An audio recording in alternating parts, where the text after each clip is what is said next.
What's your feeling with him? Is he feel like he's stepping up his game right now, or is it going to be? Yeah, Is it a month out where he absolutely feels like he's going to hit rock bottom, and he might lose the deal altogether? No, he's had the realization. Okay. So he's had the realization now that his business, he needs to do something for his business by the end of this year, and he's had that realization. That's fantastic. It was really good to see, and I guess we want to reflect on we all know what to do, more often than not, and the question is, why don't we do it?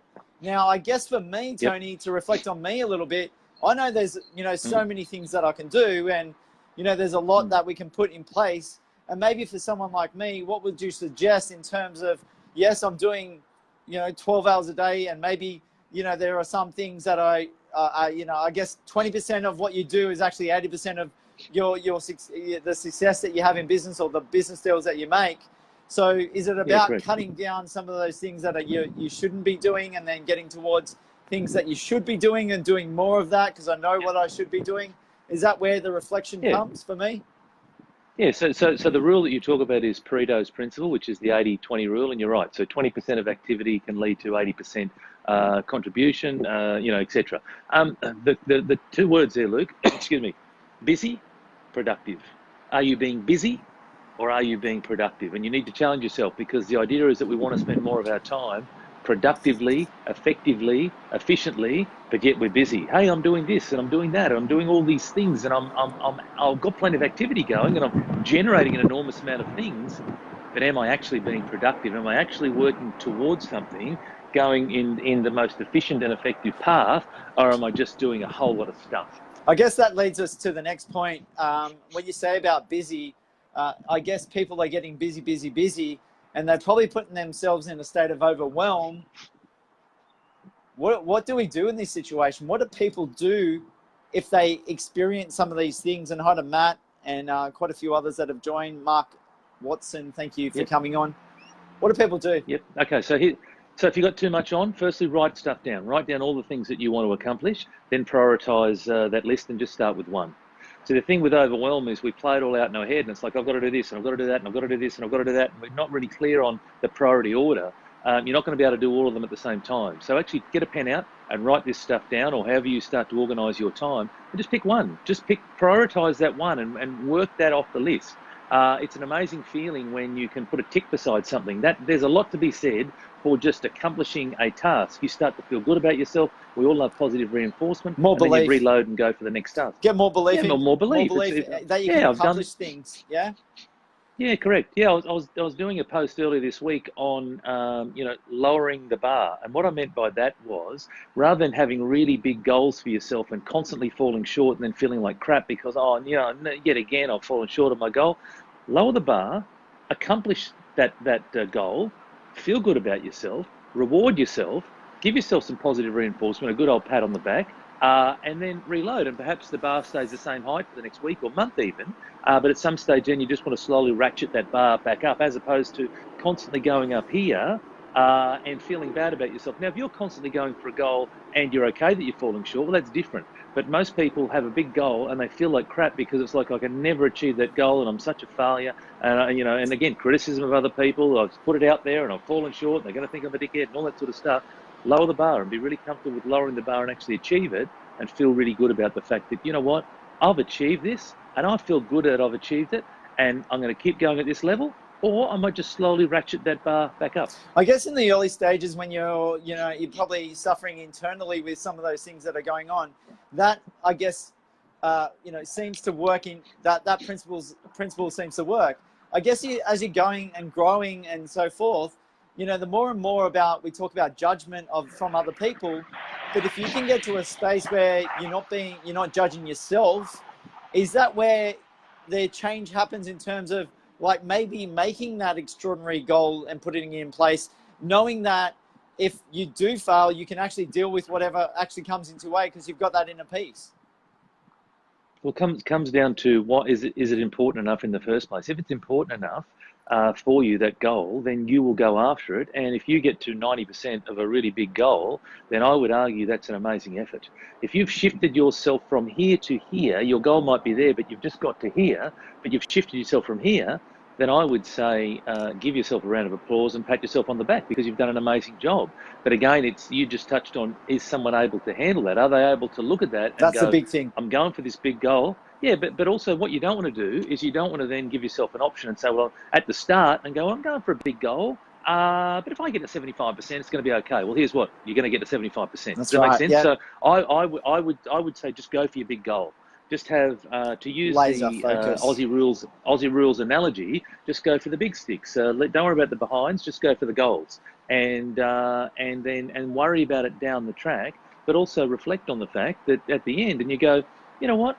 I did an amazing job. Yeah, I got 90% of my way there, but 90% of on top of where I was is phenomenal.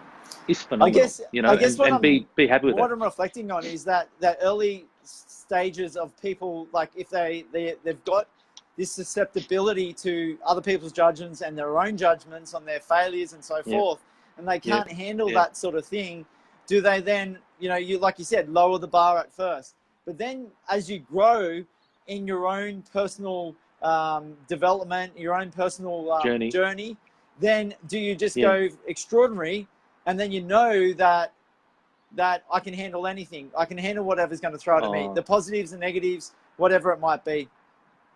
Yeah, look, there's so many different ways to do it, Luke, and it's such an individual thing, so goal setting is not the same for everybody, and you need to really understand the person. So to say I've had some progress and then jump up, not everyone's going to handle that. Some people are going to eat it up and others will really struggle.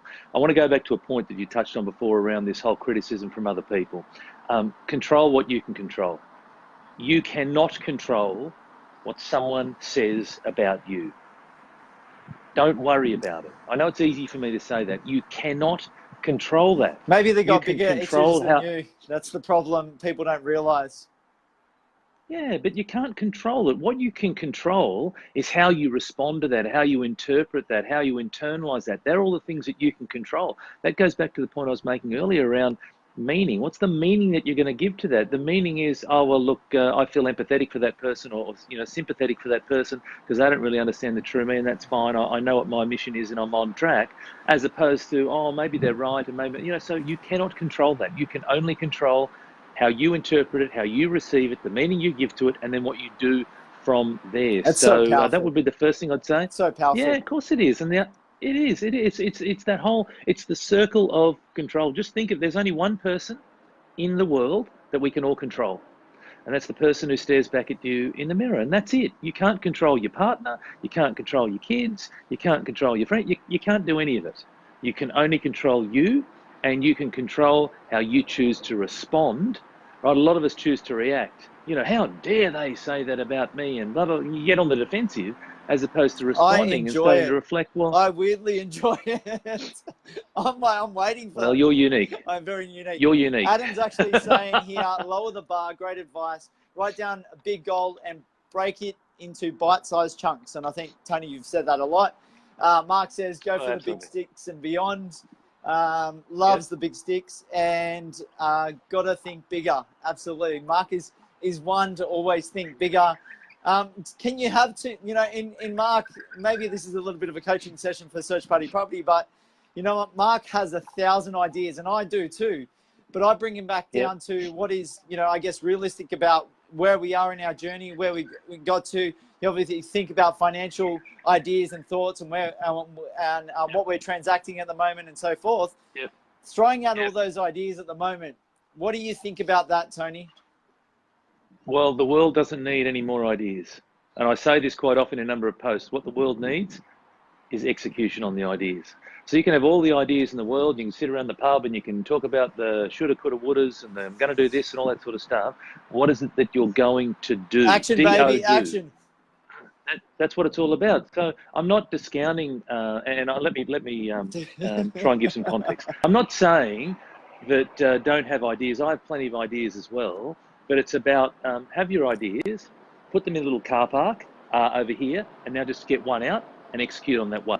And do that one, and then pull another one out and bring on that, as opposed to, well, we'll do that, and we're going, and guess what happens? We do nothing. That's right. Our wheels just spin on the spot and we do nothing. Grab just one of those ideas, play that idea out. Perhaps you prioritize your ideas first. Go, okay, well, this is the most important. Let's play that out. Let's flesh it out. Let's see what it looks like. Let's execute on that. Let's test and learn from that. Excuse me. And maybe then we bring another one in. But you know, good to have ideas, but recognize that the real magic happens when you act on those ideas, because there's going to be so many people who finish their lives, and I don't want to get morbid here, but so many people who finish their lives going, if only I should have, could have, or would have done this.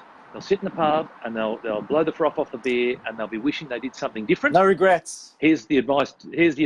Get out there and do something right now.